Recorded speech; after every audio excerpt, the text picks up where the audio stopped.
This is Win News.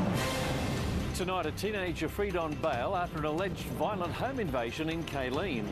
A plumber lucky to be alive after being run over by a bobcat on a Canberra work site. And Yass residents voiced their frustrations over patchy broadband. Good evening, I'm Geoff Phillips. Also tonight, the lives of Canberrans living with a disability made a little easier thanks to a generous donation. That story shortly, but we begin our broadcast tonight with breaking news. Pialligo Estate has been dealt another blow, with fire destroying the iconic farmhouse this afternoon. These pictures just into our newsroom show huge plumes of smoke pouring into the air as firefighters try to contain the blaze. It's not believed there are any injuries as a result of the fire, which broke out around 4:30.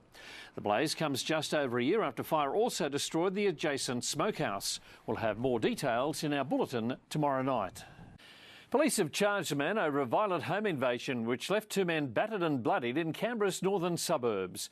The 19-year-old allegedly behind the attack was today granted bail, while the search continues tonight for a second man. Sugamatatahan Mena was arrested after detectives allegedly found a DNA match between his blood and that found inside the Florentine Circuit home following the attack more than 5 months ago. The operators of a Canberra construction site where a plumber was seriously injured have today vowed to work with investigators.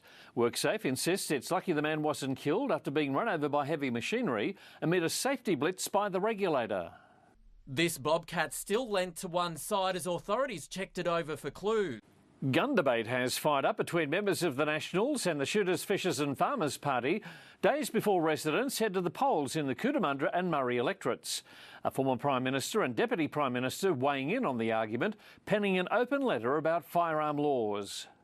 He was tasked with overhauling Australia's gun policy, and 21 years after introducing the National Firearms Agreement, former Deputy PM Tim Fischer is defending the reforms.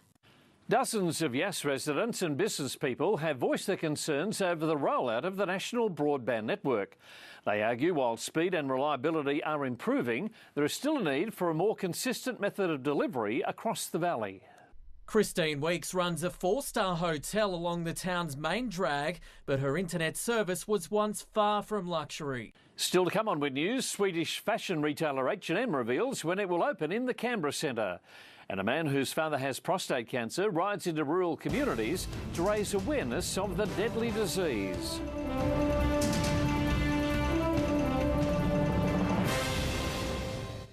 Over 420 motorbikes across the nation have fired up their engines for a huge journey in support of the Prostate Cancer Foundation of Australia. Now in its 10th year, participants of the long ride are helping to raise awareness of men's health, this year making the trek to Tasmania. Paul is a Canberra local and for the second time is participating in a campaign called The Long Ride. It's a success in other jurisdictions, and now, adding to its 22 stores nationwide, fashion retailer H&M has announced its opening date for the ACT region. The Canberra Centre will be home to the clothing store, which is set to span over 2,500 square metres and spread over 2 levels. The shopping complex is preparing for the store to open its doors on the 23rd of November. Melissa joins us with sport, and Canberra's Nick Kyrgios cops a fine over his latest meltdown. He does, Geoff. I'll have all the details after the break, plus a boost for Canberra Vikings ahead of Sunday's clash against the Sydney Rays, with a handful of Wallabies making the roster.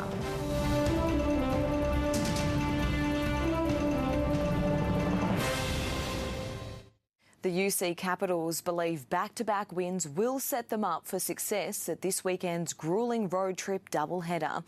The Caps take on championship favourites Townsville and Melbourne.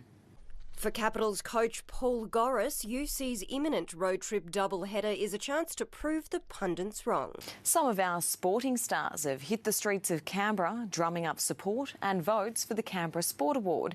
Raiders skipper Jared Croker received the crown last year, but faces stiff competition from Brumbies Tom Cusack, Rory Arnold and gunner Reece Kay. And that is Thursday Sport, Geoff. And we both got the orange memo. Yes. That's very good, yes. Hannah is next with all the Friday weather details.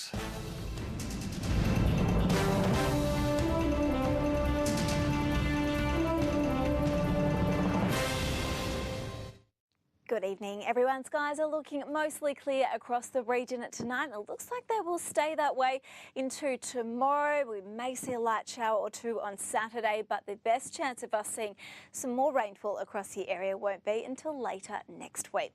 Thank you very much to Louise for tonight's beautiful Floriade photo competition pick. If you would also like to enter our competition, all you need to do is send in your favourite Floriade photos to weather@wintv.com.au. The competition does close this weekend, so get your photos in over the next couple of days. Let's take a look at our rainfall totals. Canberra picked up 4 millimetres of rainfall to 9 o'clock this morning. Goulburn 10, Thredbo 18 millimetres, 16 for Perisher, 8 for Ginninderra and 10 around the Brindabellas. Moving now on to our temperatures that we did see. Starting off in Sydney today, a top of 30 degrees, 19 to 26 for Wollongong and a top of 26 for Nowra this afternoon. Ulladulla topped out at 23. Batemans Bay and Maruya reached 23 as well, and 23 for Bega as well as Merimbula. Now the Snowy Mountains today saw temperatures, as you can see, still into the single digits. 4 degrees for Thredbo, 7 in Perisher, and Jindabyne and Cooma today reached tops of 19 degrees. And if you were around Canberra, our top temp was 21. 12 degrees last night was 6 above normal for this time of the year, and 12 to 21 degrees for Yass. So let's take a look now at our satellite imagery. You can see we have got that cold front and associated surface trough now contracting to the northeastern part of New South Wales. If you remember yesterday, it was much further towards western areas. That rainfall did push through across most of west and southern as well as central New South Wales overnight last night, early this morning. And you can see that's really contracted fairly quickly to the northeastern corner, leaving the southeast with mostly clear skies yet again. Now over the next couple of days, as you can see, we have this region of high pressure here as the dominant weather feature. We are going to see an upper level system push through into the weekend, possibly helping to bring a little bit more cloud cover into the east. But you can see most of that rainfall will really be around the northeastern part of New South Wales and into Queensland as well. And other areas around the central coast and the south coast may see a few showers here and there, but generally for the ACT, it is looking mostly sunny. So onto our district forecast for tomorrow. We have northwest to southwesterly winds up to around 20 kilometres per hour tomorrow. Mostly sunny day with daytime temperatures forecast to reach the low 20s. The Snowy Mountains tomorrow can expect to see mostly sunny skies as well. Cloud cover should start to increase during the day. We have the chance of a late shower too. 9 degrees for Perisher tomorrow and 6 in Thredbo. And for the south coast, a mostly sunny morning. We've got some early fog around, the chance of a couple of showers developing later in the day. The sun is setting tomorrow in Canberra at 7:16, rising at 6:22. So the 7-day forecast shows we have partly cloudy skies tomorrow, the chance of a shower or two Saturday, looking fine for Sunday and early next week, and warming up. Geoff, back to you. Hannah, we'll see you tomorrow, and that is Win News for Thursday the 12th of October. To view some of our reports, visit the Win News Canberra Facebook page. I'm Geoff Phillips. Thanks for watching Win. Good night. This has been a Win News presentation. Win News, Regional Australia's #1 news source.